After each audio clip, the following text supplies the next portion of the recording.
नमो नमः। आज फिर एक संस्कृत कालांश और संस्कृत कालांश में आज हम पढ़ रहे हैं समास। कल हमने पढ़ा था द्वंद्व समास, पहचान क्या थी बाय। फिर इसके बाद पढ़ा था द्विगु समास, पहचान क्या थी गिनती। यत प्रथम पद संख्यावाची भवति, जिसका पहला पद क्या रहता है संख्यावाची, दूसरे पद में किसका बोध कराता है समूह का द्विगु। आज आए हैं अपन किसमें कर्मधारय समास। पहले नियम, फिर ट्रिक, फिर इसके बाद गाना। तो कर्मधारय समास की पहले परिभाषा समझ लीजिए। यत समास उपमेय उपमान, जिसमें उपमेय और उपमान दोनों हो, तो जिसमें उपमा की जाए तुलना की जाए, एक दूसरे की जाए तुलना। और तुलना करने में कितने लोगों की आवश्यकता होती है आपको ही पता है, दो, कम से कम कितने दो। अब हम आपसे एक उदाहरण बताते हैं। कल हम एक आईना खरीद के लाए हैं घर पर, ठीक है। अगर हम ये आईने में अपने आप को देखें और हम बोलें कि हम अपने आप से कितने सुंदर हैं, तो गलत है, क्योंकि हम अकेले हैं, अपने आप से कोई तुलना कर नहीं सकता। दूसरा सुनिए, मैं परसों के दिन दौड़ने गया, घर आया, घर आके मैंने पिताजी से कहा कि मैं आज दौड़ में फर्स्ट आया हूं। पिताजी ने कहा पक्का अकेला दौड़ा होगा। अब ये समस्या हो गई, क्योंकि तुलना के लिए कितने चाहिए दो। तो जिसकी तुलना की जाए वो उपमेय और जिससे की जाए वो उपमान। कितने चाहिए दो, एक चाहिए उपमेय और एक चाहिए उपमान। अब देखिए ये हाथ किया हमने, ध्यान से देखिएगा। राम, राम का मुख, राम का मुख चंद्रमा की तरह है। राम का मुख किसकी तरह है चंद्रमा की तरह है। तो राम की तुलना की जा रही तो वो क्या हो जाएगा उपमेय, और चंद्रमा क्या हो जाएगा उपमान। याद रखिएगा, जिसकी तुलना की जाए वो उपमेय और जिससे की जाए वो उपमान। कभी पेपर में भूल जाए तो ये राम का मुख किसकी तरह चंद्रमा की तरह। चलिए अब शुरू करते हैं। पहला, दूसरा है ट्रिक बोले तो महारन, ये अपन बाद में देखते हैं, पहले पढ़ लेते हैं।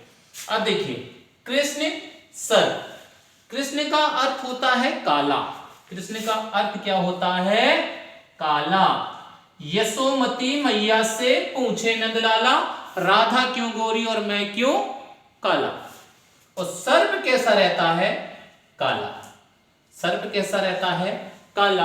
तो अब यहां कृष्ण का रंग, कृष्ण का रंग किसकी तरह है सर्प की तरह है। तो जो पहले नाम आया वो उपमेय है और जिससे तुलना की जा रही वह है उपमान है। तो यहां कृष्ण क्या हो गया उपमेय हो गया और सर्प क्या हो गया उपमान हो गया। यशोमती मैया से पूछे नंदलाला और राधा क्यों गोरी और मैं क्यों काला। तो कृष्ण क्या काला और सर्प कैसा काला। तो कृष्ण भगवान का रंग किसकी तरह काला है सर्प की तरह। दूसरा देखिए, घनश्याम, घन, घन का हिंदी अर्थ होता है बादल। क्या होता है बादल। और श्याम का अर्थ क्या होता है काला।